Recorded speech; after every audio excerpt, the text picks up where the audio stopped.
Convicted of killing a Wallingford woman has been sentenced to 60 years behind bars. It's a case in which another man served 20 years in prison for the murder before eventually being cleared by DNA evidence. News 8's Aaron Logan live in News 8 Control this evening with more. Aaron?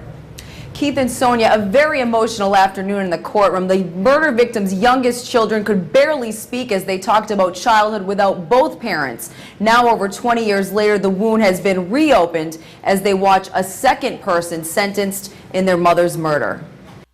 It's life in prison for this man, 47-year-old Kevin Benefield, who destroyed the Pelkey family back in 1986 when he sexually assaulted and murdered Deborah Pelkey, who was just 30 years old at the time. But for 21 years, Benefield carried on life knowing that this man, Kenneth Ireland, was paying the price for the murder he committed. Ireland was just 16 years old at the time of Pelkey's murder here at this Wallingford manufacturing plant she was working at. Ireland's lawyer got choked up in court, but was relieved that justice will now be served for his client and the Pelkeys. Look, the victim here was Barbara Pelkey. Everybody agrees with that, but what happened to Ken Ireland was just unimaginably cold. That, as Judge Gold said, another man put him there, and another man had the key to his jail cell, and he refused to let it go.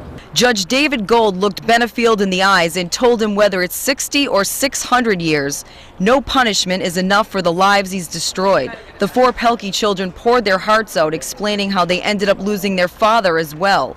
He drowned himself 5 years later because he couldn't live life without the love of his life. You can imagine how upset the Pelkey family was and Ireland's lawyer when Benefield said, quote, "I can relate to what they're going through." Sometimes you're better off hitting the save a draft button and maybe not saying something that doesn't really help. Now, Judge Gold told the Pelkeys he's amazed at their strength and that few in the world have ever had to experience what they have.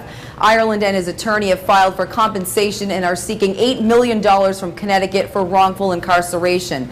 Ireland tells him he would someday like to meet the Pelkeys. Live in News 8 Control, Aaron Logan, back to you in the studio.